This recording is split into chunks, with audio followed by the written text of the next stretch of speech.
Yo, what is going on, my beautiful brothers and sisters, fellow radiators of love? My name is Jamal Pope, aka Jay Fenixx, and this is going to be a little bit of a different video. It's not going to be a horoscope. I'm not doing anything for like the new moon, although I will probably do something at least for the new year and stuff. Um, the new moon's happening as we speak right now. It's happening here at 9 degrees of Capricorn. So, as you can see, it's well, not you can't see right now, but I'm gonna show you guys actually and stuff too. So, obviously, I've been out for like the last week. I haven't shaved my head, and uh, I was going to shave my head, but then I'm like, no, honestly, let me just get on here and be just raw with you guys, you know. So it's like I'm still gonna be making videos. I'm still gonna do this stuff. Kudos to anybody that does this every day and has been very consistent. It's tough. It's tough making a horoscope every day. It's tough. Always showing up, even when you don't feel like it, or if you're sick, or if you have extenuating circumstances. Kudos to anybody that's able to do this stuff. Obviously, I have a full time job, so this isn't even like my main thing, but I do my best to deliver. But I'm not perfect. I did want to take the week off. Well, initially, I wasn't going to take the week off, but it kind of happened, and I just kind of allowed it to happen, and then it just kind of kept going. And even today, I'm just like, I don't want to make a horoscope. It's like I know there's a lot of people out there that make horoscopes and stuff. I just didn't want to make one, but and I wasn't even gonna do a video today. I was gonna wait until like the first of the year to do something because I actually happen to be off on New Year's Day. The perks of being able to control your own schedule at work. But I was like, you know what? Let me just show people like what I'm going through. And this is not me throwing a pity party or anything like that. If anything, I can use this as a way to kind of help you guys see how transits are affecting you and stuff. And when you get to a lot of people have gotten their charts done, right? But it's about knowing how the current aspects are hitting your chart. This is part of the reason why like I have a I have a slight aversion to sun horoscopes just because it is generic and I feel like it can get more specific if you know where things are hitting in your chart and stuff like that. And plus, there is the demand, of course. There's always the demand for like sun sign stuff. I have a even more aversion to love stuff because everyone wants love readings and relationship readings, but it's like and people only focus on the sun. They don't focus on Mars. They don't focus on Venus. They don't focus on the moon. They don't focus on any of the other planets. They don't focus on any of the asteroids. They don't even they focus on just the same stuff. Like if I was going to do a love reading, I would suggest like astrology has to be included. You can't just do tarot, honestly. Like you can do tarot, but like a good tarot reader also has an understanding of astrology, in my opinion, because astrology is baked into the meaning of the cards and stuff, right? So, and a lot of great tarot readers out there do have at least a intermediate understanding of astrology. But there's also a ton of people out there that do love readings that I'm gonna just be honest, it just keeps people coming back and back and back and back, and people don't actually let go of that person that they need to let go of, or talk to that person that they need to talk to, or whatever have you, and stuff like that. They just I don't know, it's a perpetual cycle and stuff. So it's like I feel like you have to have astrology when it comes to like love and romance stuff. Like, for example, a lot of times people will be like, oh, romance is the fifth house. I'm like, okay, that's the first part of it. Like, that's not even like all of it. It's like, yeah, fifth house, yeah, romance. Sixth house is after the honeymoon phase, right? Leo's definitely like the honeymoon phase. It's light, it's fun, you're laughing, you're getting to know each other and stuff. Virgo is when more of the details start to come out. That's when you guys may even decide to move in with each other, at least in modern day. That's what it would be like. It's like you're moving in with each other or you're more so courting each other. Virgo's also it's the virgin, right? So that's when you would even ask and like traditionally the parents you would ask for you would ask the parents if you had permission to, marry the daughter, what I'm saying like that. Virgo is when you find out all those little details, and that's where a lot of relationships die, is Virgo, or the sixth house. Seventh house Libra, it's all about, it's the sign of relationships, but that's the wedding. That's it. It's the wedding. It's inviting people to the wedding. It's the party. It's the showmanship. Saturn, which is exalted in Libra, is the officiant, all right, that marries the people. They have Saturn has the power invested in them to even do that, right? That's a very Saturnian and Libra thing. And Scorpio is after the wedding. That's the actual meat and potatoes of the relationship. That's where the commitment is. That's where you figure out each other's boundaries. That's where you get a little bit deeper emotionally, psychologically. Most people, when it comes to love, they only look at the fifth house. They don't look at the sixth. They don't look at the seventh. They don't look at the eighth. If you want to take it a step further, you can look at the ninth, but that's more of like philosophy and stuff like that, and vision and whatever like that, blah, blah, blah. But most people just look at the fifth house, or they just do tarot cards, right? So it's like, there's so much more to this stuff than people realize. And, I think maybe that's where I need to take my attention, is to just start teaching what I know and just teaching different things about astrology, not just doing a daily horoscope. I mean, I can still do like a weekly, or maybe I do like a new moon and full moon horoscope, but then I just do astrological topics, because honestly, I think that's, when it comes to astrology in general, that's where my passion is. I want to teach people how to read a chart, right? And how to know what things are hitting them. And maybe then they come to an astrologer for a little bit more insight, someone that studies it more. But if everyone can at least have a basic understanding of how to read a chart, I feel like that would be just better. And I think that's like my overall goal. But y'all want to see what I'm going through? Right? So that inner chart is mine, and this outer chart is the current transits. Now, this may look very confusing, right? But in that outer, I don't even know why that outer ring has it like that. Hold on, let me change. I was doing this for something else. Obviously, I'm not in Japan. I am in Smyrna, Georgia. It'd be cool to go to Fukuoka, Japan. I would love to go there. That'd be freaking awesome. Let's see if it will. Let's see if it'll let me do this. Georgia, USA, select Smyrna, bam, calculate. That might change things a little bit, but probably not too much. So we'll do that. And then, all right, cool. So that's where we are, right? And I just want to kind of show you guys how I'm getting hit right now, and the major things that I'm getting hit right now. So I am a sun in Scorpio here at 24 degrees, and as you can see, I have a major stellium in my 12th house. I have Icarus, which is a minor asteroid. I have Mars here, Pluto, and Pallas Athena all crunched up in Scorpio in the 12th house, right? So I have that going on. Now, what I also have, as you can see, is that I am natally a Mercury in Sagittarius. So this Mercury in Sag has been kind of interesting, especially with my current awareness of astrology, to kind of see where everyone else is thinking and how I think all the time. And it's interesting. I can see how Mercury is actually detriment in Sag. I think it's for me, it's in my first house. So it's like I can see how Mercury is in detriment in this spot now that I've been kind of observing it, and now that I guess I'm in my more natural energy. Granted, this Mercury did retrograde here. Now, I was not bored with any retrograde planets, as you can see. Now, Mercury was just coming direct, I want to say. So I believe that this Mercury at the time of my birth was in its shadow, meaning that it retrograded somewhere past 16 degrees, went backwards, and then came back forward. So I don't have any retrograde planets. So I actually feel best when everything's going and moving like just in the flow. That's generally where I thrive the most. But planets are retrograde all the time. You might get a couple of months out of the year where everything's going forward, but it doesn't happen very often. So it's like almost like for me, I felt like I have like a tight window to act and do things. But I have that going on, right? Now, this new moon in Capricorn is hitting my north node, right? So now my progressed north node is actually at 9 degrees of Capricorn. So this new moon is hitting it exactly, and it's in my second house.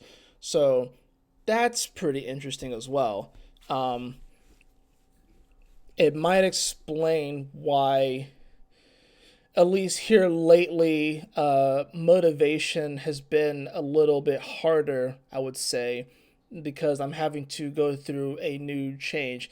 You also have to consider the fact that Pluto is now not in Capricorn. So I've been having Pluto with Capricorn with the North Node of Capricorn for the last 15 years. So anything that has to do with Capricornian energy, especially with it being the second house, so money, work, finances, career, trying to even find out what I want to even do with that sort of stuff. For the last 15 years, I've been constantly like shuffling, building things up, destroying things, building things up, destroying things. If I think over the last 15 years, right? So I'm 33, right? So Pluto went into Capricorn, and it was 2008. So it was like, I graduated in 2010, right? So I had a couple years left. So after that, it's like worked for the family business. I worked for a handful of restaurants over the course of my 20s, kind of bounced around. Where I am currently at is the longest I've ever stayed at a place outside of working for the family business. Other than that, I've never really worked at a place longer than a couple years. With the exception of my first job out of high school, which was Golden Corral. I was there for about 3.5 years. Other than that, every other restaurant I worked at was like no longer than 2 years, if that. I've kind of bounced around and stuff like that, trying to find my way. I'm also incredibly stubborn when it comes to that. I don't want to do a job just for money. I want to enjoy what I do and feel like I'm actually having a purpose in doing something. So this new moon in Capricorn that is on my North Node is very, very interesting. But the main two things that have been hitting your boy, is the fact that I've had Pluto on my Saturn. I have Saturn in Aquarius at 1 degree, right? I have Saturn in Aquarius at 1 degrees. And Pluto has been oscillating in this zone for the better part of a year. It went into Aquarius, went back into Capricorn, came back into Aquarius, conjuncted my Saturn, went back into Capricorn, and now it's here again, right? So, and this is right after getting my Saturn return. I just had my Saturn return. Saturn, of course, now in Pisces. So I had my Saturn return, and then bam, I get hit with a Pluto on Saturn in Aquarius. So Saturn, of course, like I said, it deals a lot with adulting, growing up, the battle of attrition. It is integrity. That's why I have this integrity on my arm and stuff like that, because that's the word. Even though I do my best to embody this every day, a lot of days I fall short, but I do my best to embody this. That's why it's tattooed on me, to remind myself. But Capricorn rules integrity, right? Of course, it rules things like career and the way you climb the mountain, all that sort of stuff. Pluto was there. And now, fortunately, I am a Scorpio, right? Or I represent Scorpio. When I was born, the sun was in Scorpio, right? So, and Pluto's in Scorpio, right? So I know Pluto well, or decently well, right? But I know that Pluto can also be very unforgiving. So when you're bringing two harsh planets together, right? And we all collectively dealt with the Saturn-Pluto conjunction, right? When Saturn was, it was in Capricorn, actually, that they conjuncted, I believe. It was like right at the end. Or no, it was like right at the beginning of Aquarius, right? So we all dealt with that collectively. But I've been dealing with this extended because Pluto's been oscillating over this zone. So, and also, this is the second house, so this is dealing with my self-worth. I've had a lot of issues with self-worth lately, I'm not gonna lie. I've been being really hard on myself. Saturn's a very hard planet. And then throwing Pluto on top of it just amplifies that shit, right? So I've been very hard on myself, and I'm doing my best to not be hard on myself.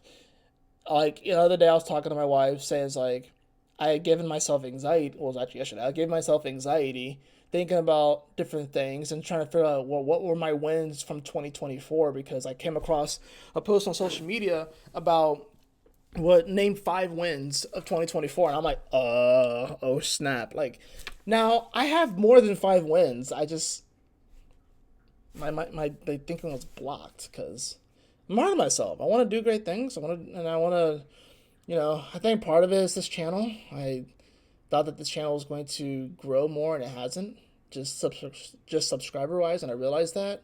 Now I'm wondering, it's like, none of that really even matters. I think it just matters about, maybe for me it's not the daily horoscope. Maybe for me it's teaching, like things like this. Maybe that's what's more important. Maybe that's what's needed. Maybe there are enough people doing astrology horoscopes. Maybe I'm supposed to be doing more just oh, let me talk about this aspect of astrology. Let me talk about this thing of astrology. So maybe it's more of like a teaching thing. That could have a lot to do with Mercury retrograding in Sag.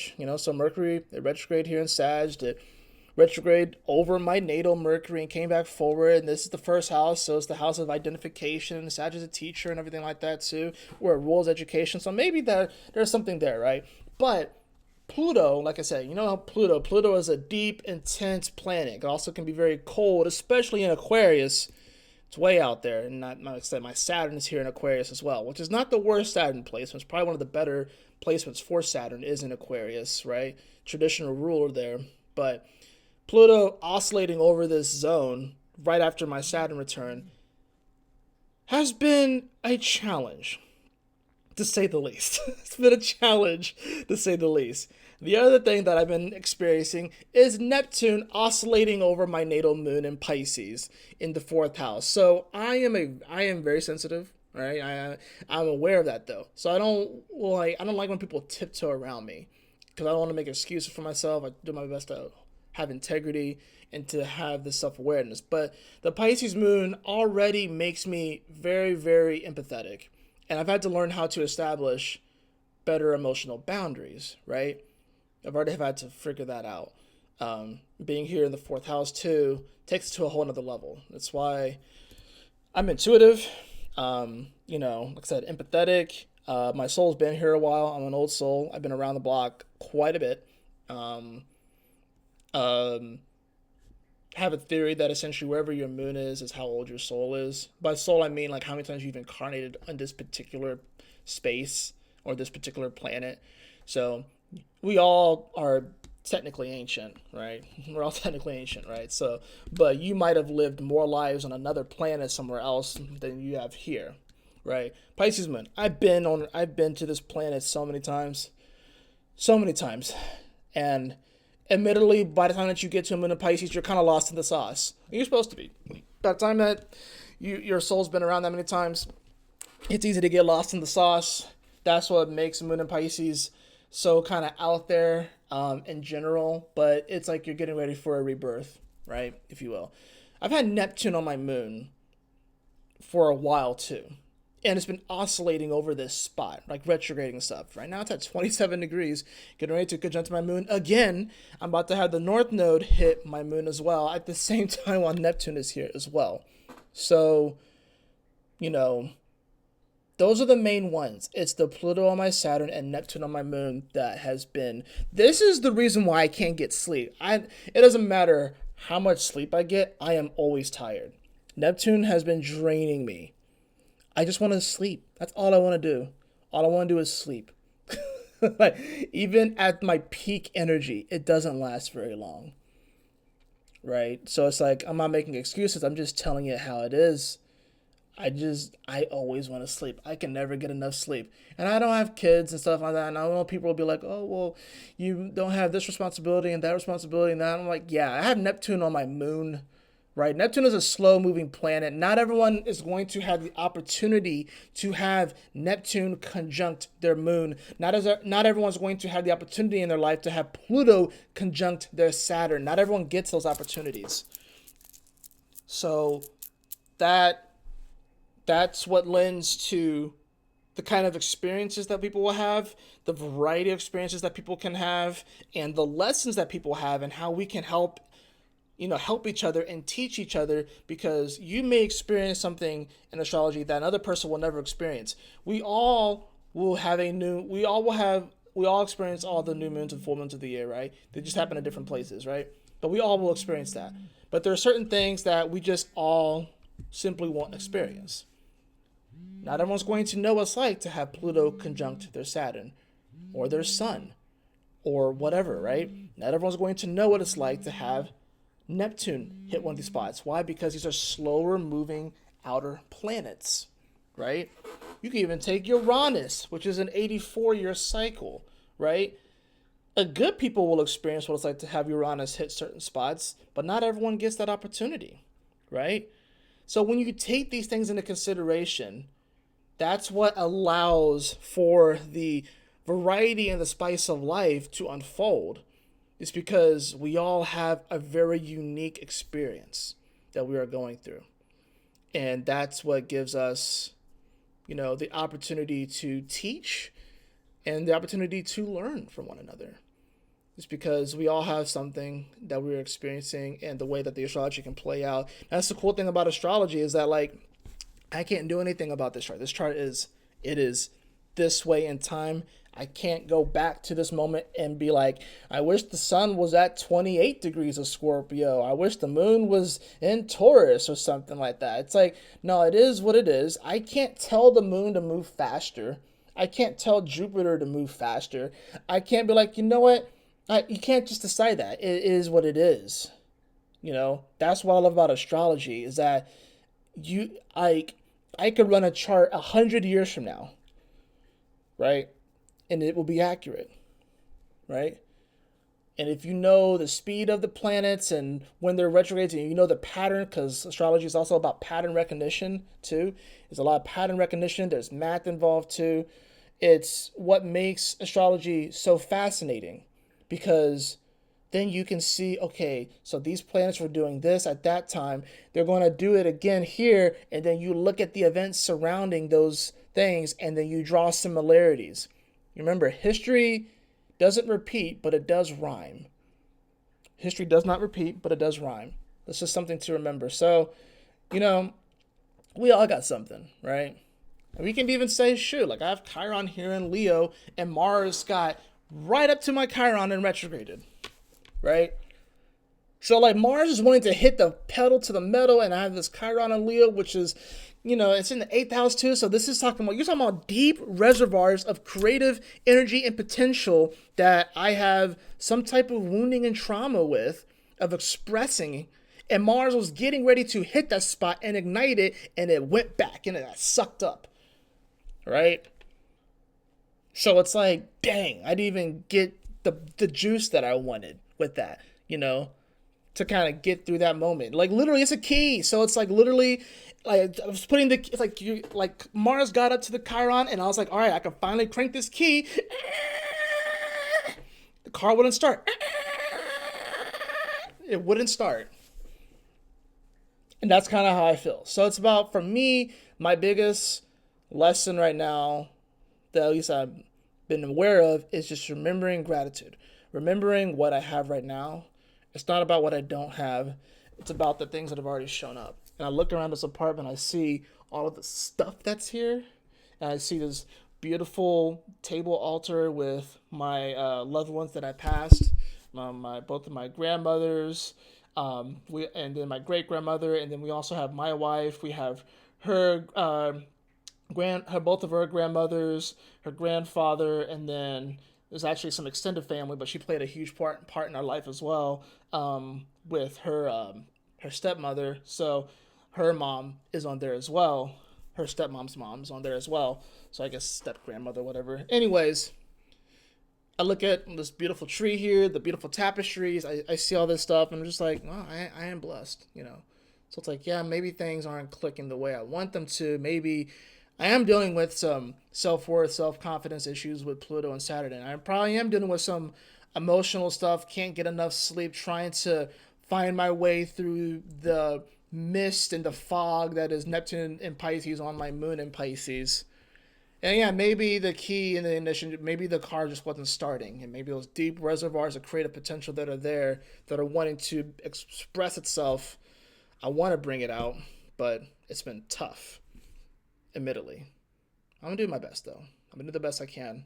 And, life is messy, and we're all a work in progress. And if you are not messy, right, if you got it all figured out, if you seem like you have it all put together and shit, or if anyone seems like they have it all put together and shit, and they claim that they do, run as fast as you can from that motherfucker.